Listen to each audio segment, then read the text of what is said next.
يا رب لك الحمد كما ينبغي لجلال وجهك وعظيم سلطانك. أشهد أن لا إله إلا الله وأشهد أن محمدا عبده ورسوله صلى الله عليه وسلم. أما بعد، أعوذ بالله السميع العليم من الشيطان الرجيم من همزه ونفخه ونفثه. بسم الله الرحمن الرحيم. کل کے سبق کے اندر اللہ رب العالمین نے ناپاک اور پاک چیزیں اللہ کے ہاں برابر رہی ہیں، اسی طرح نیک عمل کرنے والا اور بد عمل کرنے والا، اسی طرح حلال اور حرام اللہ کی نگاہ کے اندر برابر رہی ہے. چاہے حرام کی کثرت ہو، بد لوگوں کی کثرت ہو، پھر بھی وہ اللہ کے نزدیک کچھ بھی اہمیت نہیں رکھتے. اور پھر سوال کرنے کے حوالے سے تھا کہ اس طرح کے سوال نہ کرو جس کی وجہ سے تمہارے اوپر بوجھ ڈال دیا جائے. تم سے پہلے لوگوں نے بھی اسی طرح سوالات کیے تھے، اور پھر ایسا مطلب ان کے اوپر آیا کہ وہ حرام کرنا چیزوں کا انتخاب کرتے تھے اور وہ اللہ کی نگاہ کے اندر کافر لکھ دیے گئے تھے. اللہ نے کسی جانور کو بھی بحیرہ، صائبہ، وسیلہ اور حرام نہیں بنایا. یہ تو ان لوگوں نے اللہ کے اوپر جھوٹ باندھا ہے. جب ان کو کہا جاتا ہے آؤ اللہ اور اس کے رسول کی طرف، تو کہتے ہیں ہمیں اور ہمارے آباء و اجداد ہی کافی ہیں. اللہ فرماتے ہیں اگرچہ ان کے آباء و اجداد کچھ بھی نہیں جانتے تھے اور نہ ہی وہ ہدایت یافتہ تھے، کیا وہ پھر بھی ان کے ہی اقدام کے پیچھے اوپر چلتے رہیں گے؟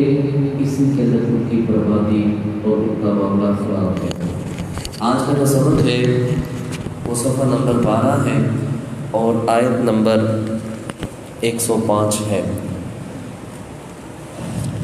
آج کے پہلی آیت کے اندر اللہ رب العالمین اس حوالے سے بتلائیں گے کہ جو بندہ نیک کام کرے اور امر بالمعروف اور نہی عن المنکر کا بھی کام کرے، اپنے ذمہ جو کام ہے اس کو اچھے طریقے سے ادا کرے، گمراہ لوگ اس کے اوپر کچھ بھی نقصان نہیں کر سکیں گے. پھر آگے وصیت کے حوالے سے بات ہے. سفر کے اندر بندہ جا رہا ہے، رستے کے اندر کوئی موت کا یا ایسا کوئی ایکسیڈنٹ یا کوئی حادثہ لاحق ہو گیا ہے یا موت اس بندے کی قریب ہے، اس نے وصیت کرنی ہے، اپنی چیزیں امانت کے طور پہ دینی ہے. اگر اس کے اندر کوئی خیانت کرتا ہے اس حوالے سے مزید بات. پھر انبیاء سے کل قیامت والے دن اللہ سوال کرے گا اور انبیاء کو ان کا جواب دینا پڑے گا. وہ کیا سوال ہے اس حوالے سے مزید بات انشاءاللہ سبق کے اندر ہوگی. فرمایا یا ایھا الذین، اے لوگو، آمنو، جو ایمان لائے ہو، علیکم، لازم ہے تمہارے اوپر کہ بچاؤ، انفسکم، اپنی جانوں کو، اپنی جانوں کو جہنم سے بچاؤ، تمہارے اوپر بہت ہی لازم ہے. لا یضرکم، نہیں تمہیں کوئی نقصان پہنچائے گا، من ضل، جو کوئی گمراہ ہو، اذا اہتدیتم، جب کہ تم ہدایت یافتہ ہو. اب یہ لفظی عبارت کے لحاظ سے یہی محسوس ہوتا ہے کہ تمہیں کسی کے ساتھ کوئی غرض نہیں ہونی چاہیے، تمہیں اپنے کام کرتے رہنا چاہیے، اپنا کام سیدھا رکھو. کوئی جہنم میں جاتا ہے جائے، کوئی نماز پڑھتا ہے پڑھے، نہیں پڑھتا تو نہ پڑھے. یہ عام فہم یہی اس آیت سے مسئلہ اخذ کیا جاتا ہے. لیکن حضرت ابوبکر صدیق رضی اللہ تعالی عنہ ایک دن منبر کے اوپر تشریف فرما ہوئے اور اس آیت کو پڑھا اور فرمایا لوگوں کے ذہن کے اندر کچھ اشکالات ہے، میں اس کو دور کرنا چاہتا ہوں.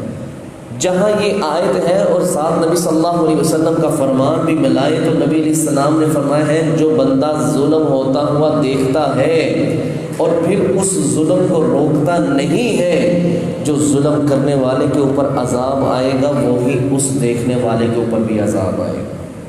اور ساتھ ہی بیان کرتے ہیں کہ اگر کسی بندے کے ہاتھ کے اندر اتنی طاقت ہے کہ وہ گناہ کو روک سکتا ہے، بدکاری کرنے والے کو منع کر سکتا ہے اور پھر وہ اس کو منع نہیں کرتا، تو فرمایا ایسا وقت آئے گا کہ اس کو بھی اللہ اپنی گرفت کے اندر لے لے گا. تو پتہ یہ چلا کہ صرف اپنے آپ کو نہیں بچانا بلکہ اپنے ساتھ دوسروں کو بھی بچانا ہے۔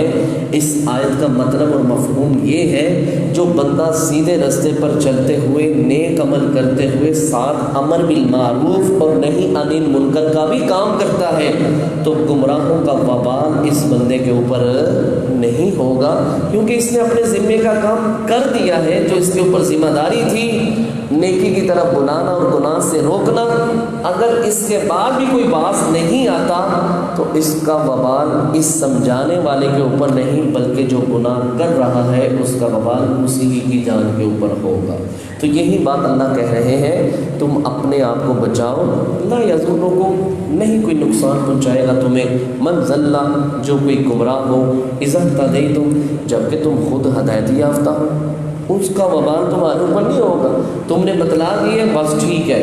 دیکھیں نا انبیاء کی جماعت وہ لوگوں کو بتلایا کرتی تھی، دین اسلام کی طرف دعوت دیا کرتی تھی، صراط مستقیم طرف چلانے کی پوری انہوں نے توجہ کی، کوشش کی، لیکن اس کے باوجود اگر کوئی اسلام کو قبول نہیں کرتا تو انبیاء اس کے جواب دہ نہیں ہوں گے، اور ان گمراہوں کا وبال ان لوگوں کے اوپر نہیں ہوگا جو نیک ہے اور ہدایت یافتہ ہے۔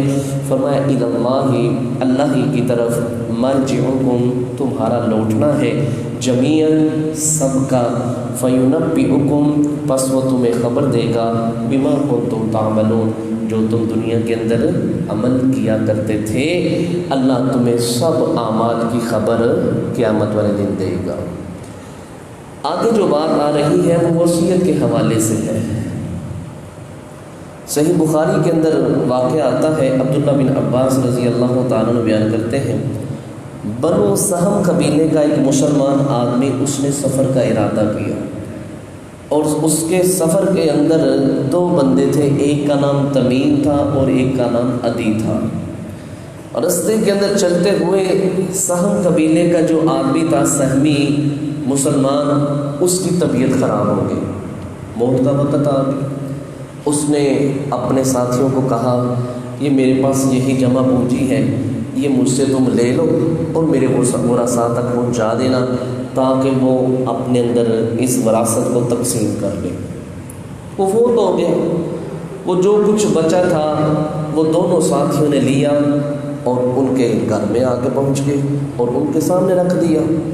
جب انہوں نے سامان دیکھا تو اس کے اندر ایک چاندی کی چیز تھی، اس کے اندر موتیوں کا کام ہوا تھا، بڑی قیمتی چیز تھی۔ انہوں نے کہا وہ چیز نظر نہیں آ رہی۔ اب ان سے پوچھا، انہوں نے کہا نہیں جناب ہمیں تو اس بات کا کوئی علم نہیں۔ نبی اسلام نے پوچھا ہاں جی بتلاؤ کیا تم کہہ رہے ہو، قسم اٹھاتے ہو؟ کہتے ہیں ہم قسم اٹھاتے ہیں۔ نبی اسلام آیا قسم اٹھاؤ اور جاؤ۔ ان دونوں نے قسمیں اٹھائی اور چلے گئے۔ کچھ دنوں بعد ان ورثاء میں سے کسی کا وہاں چکر لگا مکہ کی طرف، تو وہاں دیکھا وہی چیز جو اس بندے کی تھی جو فوت ہوا تھا وہ وہاں پر پڑی ہوئی تھی۔ اس بندے سے سوال کیا تمہیں یہ چیز کہاں سے ملی؟ اس نے کہا تمیم اور عدی نے میرے ہاتھ میں فروخت کی ہے۔ اللہ اکبر۔ نبی علیہ السلام کو آ کے بتلایا، اللہ کے نبی صلی اللہ علیہ وسلم جو چیز ہمارے مردہ بھائی کی گم ہو گئی تھی، ہم تک نہیں پہنچی تھی، ان دو بندوں نے ان چیزوں کو بیچ دیا تھا اور اس کی قیمت کھا لی تھی۔ اس موقع پہ اللہ رب العالمین نے یہ 3 آیات نازل فرمائی تھی۔ کیا مفہوم ہے، کیا مطلب ہے؟ مزید ہم سبق کے اندر پڑھتے ہیں۔ فرمایا یا ایھا الذین، اے لوگو، آمنو جو ایمان لائے ہو، شہادتوں چاہیے کہ گواہی دے، بینکم تمہارے درمیان، اذا حضر جب کسی کو آئے، احدہم الموت کسی ایک کو بھی تم میں سے موت آئے، حین الوصیۃ اثنانی جب کہ وصیت کرنے کا وقت ہو، ذوا 2 بندوں کو منتخب کر لے، عدل عدل کرنے والے ہوں، منکم تم میں سے۔ جب موت کا وقت قریب آئے تو 2 بندوں کو بلا لے، اپنے پاس بٹھا لے اور ان کو وصیت بتلائے کہ میں نے یہ کام کرنا ہے۔ او آخرانی یا 2 اور دوسرے، من غیرکم تمہارے دین کے علاوہ، تم نے کوشش کی سفر کے اندر کوئی مسلمان مل جائے لیکن تمہیں مسلمان نہیں ملا، اہل کتاب میں سے تمہیں کوئی بندہ مل گیا، فرمایا ان میں سے بھی 2 بندے منتخب کر لو اور ان کو وصیت بتلاؤ کہ یہ میں سامان چھوڑ کے جا رہا ہوں، یہ میرے مناصار کو پیچھے دے دینا۔ ان انتم اگر ہو تم ضربتم فی الارض سفر کرنے والے زمین میں، فاصابتکم پس تو پہنچے تمہیں مصیبت الموت، موت کی مصیبت یعنی موت کا وقت آ گیا، تو پھر 2 بندے منتخب کر لو، مسلمان نہیں ملتے تو 2 کافر ہی منتخب کر لو۔ تحبسونہما، یہ بندہ فوت ہو گیا، اب اس نے جو 2 بندے منتخب کیے تھے نا، وہ مرنے والے کے اہل خانہ کے پاس آئے، جناب یہ سامان ہے، یہ سامان لے لیجیے۔ اب کرنا کیا ہے؟ اللہ فرماتے ہیں تحبسونہما، ان دونوں گواہوں کو روک لو، کب تک؟ من بعد الصلاۃ، نماز کے بعد تک۔ کون سی نماز؟ سب ائمہ کا اس بات پر اتفاق ہے کہ عصر کی نماز، عصر کی نماز کے بعد تک ان کو روک لو۔ فرمایا بیٹھ جاؤ، ابھی عصر کی نماز پڑھ کے فارغ ہوتے ہیں پھر تمہارے ساتھ بات کرتے ہیں۔ ان کو روک دیا۔ نماز کے بعد فیقسمان، پس وہ دونوں گواہ جو وصیت کے گواہ تھے وہ دونوں قسمیں اٹھائیں گے، باللہ، اللہ کی، دونوں اللہ کی قسمیں اٹھائیں گے۔ اللہ کی قسم ہمارے پاس یہی مال تھا، ہم نے یہ مال تم تک پہنچا دیا ہے، اس کے علاوہ ہمارے پاس کوئی مال نہیں ہے۔ انی ارتبتم، انہوں نے قسمیں تو اٹھا لی، تم نے مال بھی دیکھ لیا، اب تمہیں شک پڑ گیا۔ انی ارتبتم، اگر تمہیں شک پڑ جائے کہ یہ سامان پورا نہیں آیا، لا نشتری، تم ان کو کہو جناب ہمیں تو شک ہے تمہارے اوپر، یہ سامان پورا نہیں ہے۔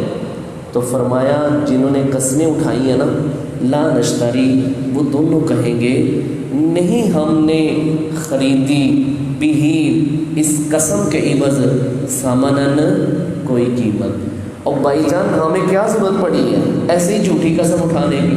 ہمارے پاس جو تھا ہم لے آئے ہیں، ہمیں جھوٹی قسم اٹھانے کا فائدہ کیا؟ ہمیں کیا پیسے ملنے ہیں؟ اگر پیسے ملنے بھی ہمیں ایسی قیمت کی کیا ضرورت؟ ہم ایسا کام نہیں کرتے، ہم اللہ کے لیے گواہی دے رہے ہیں۔ فرمایا ولو کانا، اگرچہ ہوں وہ ذا قربا، قریبی رشتہ دار، قریبی رشتہ دار ہے تب بھی سچی گواہی دے، اگر قریبی رشتہ دار نہیں ہے تب بھی سچی گواہی دے۔ ولا نکتم، اور نہیں ہم چھپاتے، شہادت اللہ، اللہ کی گواہی کو، ہم تو اللہ کے لیے گواہی دے رہے ہیں جناب، ہم گواہی کو نہیں چھپا رہے، اگر ہم نے گواہی کو چھپایا، انا، بے شک ہم اس وقت اذن ہو جائیں گے، لمن الآثمین، گناہ گاروں میں سے ہوں گے۔ جناب یہ چند ٹکوں کے عوض ہم کس طرح کی جھوٹی قسمیں اٹھا سکتے ہیں؟ ہم جھوٹی قسم اٹھائیں گے تو گناہ گاروں میں سے ہو جائیں گے، ہم ایسا کام نہیں کریں گے۔ اب دوسری بات، پہلے تک شک ہے، اب ہے کہ پک ہو گیا کہ وہ چیز ہے ہی نہیں، یہ 2 نمبری کر رہے ہیں، جھوٹ بول رہے ہیں۔ اب اس کا طریقہ کیا ہے؟ اللہ اس بات کو بیان کریں، فَإِنْ عُثِرَ، پس اگر اطلاع ہو جائے، مطلع ہو جاؤ تم، علی، اس بات پر، انہما، کہ بے شک یہ دونوں، استحقا، یہ مرتکب ہوئے ہیں دونوں، اسمن، گناہ کے، ان دونوں نے گناہ کیا ہے، ان دونوں نے جھوٹی قسم اٹھائی ہے، ان دونوں نے ڈنڈی ماری ہے، ان دونوں نے سامان چرایا ہے، فآخران، اب طریقہ کار کیا ہوگا؟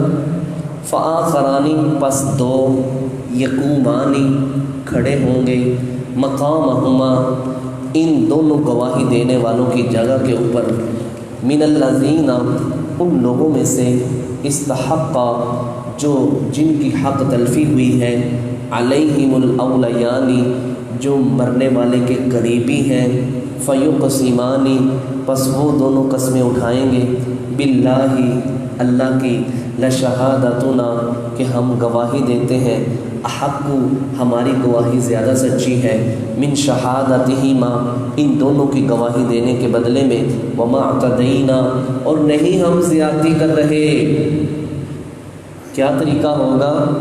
پتہ چل گیا یہ دونوں جھوٹ بول رہے ہیں، مرنے والے کے 2 قریبی رشتہ دار کھڑے ہو جائیں گے، جو بالکل قریبی ہیں، بیٹے کھڑے ہو جائیں، بھائی کھڑے ہو جائیں، کہیں گے جناب یہ دونوں جھوٹ بول رہے ہیں، ہم سچی بات کر رہے ہیں، اس کے اندر یہ سامان ہے ہی نہیں، یہ کس طرح کہتے ہیں یہی سامان تھا؟ اب وہ دونوں کھڑے ہو کے کہیں گے ہم اللہ کے لیے گواہی دیتے ہیں، ہم ان دونوں کو ذلیل کرنے کے لیے گواہی نہیں دے رہے، ہم ان کے اوپر کوئی زیادتی نہیں کر رہے، ہم تو اپنے ورثاء کے اندر جو تقسیم ہونے والا معاملہ ہے اس کے متعلق گواہی دیتے ہیں کہ ان دونوں نے گناہ کا کام کیا ہے، ان دونوں نے اچھا کام نہیں کیا۔ یہ جو ورثاء ہیں نا قریبی میت کے، یہ کھڑے ہو کے اعلان کریں گے انا، اور یہ ساتھ یہ بھی کہیں گے جو نئے دو گواہ کھڑے ہوئے ہیں، انا بے شک اذن اگر ہم نے زیادتی کی، لمن الظالمین تو ہم اس وقت ظالموں میں سے ہو جائیں گے۔ ہمیں کیا ضرورت ہے ہم اس کے اوپر بہتان باندھیں، ہمیں کیا ضرورت ہے ہم اس کے اوپر زیادتی کریں، ہم سچی بات کر رہے ہیں، یہ دونوں جھوٹ بول رہے ہیں۔ اب تیسری بات، یہ جو اس طرح کی گواہی کا معاملہ ہے کہ یہ جھوٹ بول رہے ہیں اور یہ کہتے ہیں ہم سچے ہیں، اور گناہ کے اوپر مطلع ہو جانا، اللہ کہتے ہیں اس کا فائدہ کیا ہوگا؟ اللہ یہ بات کرنے ہیں، فرمایا ذالک یہ ادنا زیادہ قریب ہے، ان یاتو کہ یہ دیں بشہادتی شہادت گواہی علی وجہہا اچھے طریقے سے۔ اس کا فائدہ یہ ہوگا کہ وہ اچھے طریقے سے گواہی دیں گے، آئندہ کے بعد کبھی ڈنڈی نہیں ماریں گے، آئندہ کے بعد کبھی جھوٹ نہیں بولیں گے۔ او یخافون یا وہ ڈریں گے، ان تردہ کہ رد کر دی جائے گی، ایمان ان کی قسم، بعد ایمانہم ان کے ورثاء کی قسموں کے بعد۔ وہ کہیں گے ہم نے سچی بات کرنی ہے، وگرنہ ان میت کے ورثاء کھڑے ہو گئے نا تو سارے لوگوں کے سامنے وہ ہمیں بے عزت کر دے گا اور ہمیں جھوٹا قرار دے دے گا کہ یہ جھوٹی قسمیں اٹھا رہے ہیں۔ اللہ فرماتا ہے اس کا فائدہ یہ ہوگا کہ آئندہ کے بعد وہ جھوٹی قسم اٹھانے سے باز آ جائیں گے اور سچی بات ہی لوگوں کے سامنے بیان کریں گے۔ فرمایا واتقوا اللہ، اور ڈر جاؤ اللہ سے، واسمعوا اور سنو، واللہ اور اللہ لا یہدی القوم الفاسقین، اللہ فاسق لوگوں کو ہدایت نہیں دیتا۔ یہ جو کام کرے گا، جھوٹی قسم اٹھائے گا، جھوٹی گواہی دے گا، اللہ اس کو فاسق کہتا ہے، نافرمان کہتا ہے، گناہ گار کہتا ہے۔ اللہ کہتا ہے میں ایسے لوگوں کو ہدایت نہیں دوں گا۔ آخری بات، اللہ اکبر، کل قیامت والے دن اللہ سارے نبیوں کو اکٹھا کرے گا، جس طرح انسانوں سے دوسرے عام لوگوں سے سوالات ہوں گے۔ اس آیت کے مفہوم و معنی سے پتہ چلتا ہے کہ انبیاء سے بھی میرا رب ایک سوال کرے گا، اور وہ سوال یہ ہوگا کہ تم نے اپنی امت کو دعوت دی تھی، تمہاری امت نے تمہیں اس کے بدلے کیا جواب دیا تھا؟ اس کے آگے دو مطلب ہیں۔ انبیاء کہیں گے اللہ ہمیں نہیں علم۔ اس کا پہلا مطلب یہ ہے کہ اس وقت اللہ اتنے غصے کے اندر ہوگا کہ نبی بھی اللہ سے بات کرنے سے ہچکچاہٹ محسوس کریں گے۔ اللہ کو ہم کس طرح جواب دیں؟ پریشان ہو جائیں گے انبیاء۔ دوسرا اس کا مطلب یہ ہے کہ انبیاء کہیں گے اللہ جب تک تو نے ہمیں ان کے اندر زندہ رکھا تب تک تو ہم دیکھ رہے تھے، بعد میں ہمیں کیا پتہ جب تو نے ہمیں فوت کر لیا، اللہ تو بہتر جانتا ہے۔ اس کے معنی کی ایک حدیث بھی ہے، نبی علیہ السلام نے فرمایا کل قیامت کا دن ہوگا، میں اپنے حوض پہ کھڑا ہوں گا، لوگوں کو پانی پلا رہا ہوں گا، ایک جمع غفیر میری طرف آ رہا ہوگا، اللہ میرے اور اس کے درمیان ایک دیوار حائل کر دے گا، میں کہوں گا اللہ یہ میرے امتی ہیں، ان کو کیوں روک دیا گیا ہے؟ تو اس وقت نبی علیہ السلام کو اللہ فرمائیں گے اے نبی ہے تو تیری امت کے لوگ، لیکن انہوں نے تیرے آنے کے بعد دین کے اندر نئی نئی چیزیں ایجاد کر لی تھی، بدعتیں ایجاد کر لی تھی۔ تو اس وقت نبی علیہ السلام فرمائیں گے سحقاً سحقاً بعدا، اللہ ان کو مجھ سے مزید دور کر دے، مزید ان کو دور کر دے۔ تو اس کا مطلب یہ ہے کہ نبی علیہ السلام فرمائیں گے اللہ جب میں آ گیا تھا تب مجھے پتہ نہیں تھا کہ انہوں نے میرے آنے کے بعد کیا کام کیے ہیں۔ اس حوالے سے اللہ فرماتے ہیں یوم، جس دن یجمع اللہ الرسل، اللہ رسولوں کو جمع کرے گا، فیقول، پس اللہ ان سے سوال کرے گا ماذا اجبتم، اے نبیوں کی جماعت تمہاری امتوں نے تمہیں کیا جواب دیا تھا؟ وہ جواب مجھے دو۔ تمہارے جس قوم کی طرف جس علاقے کی طرف تمہیں بھیجا تھا اس قوم نے تمہیں کیا کہا تھا؟ اللہ اکبر۔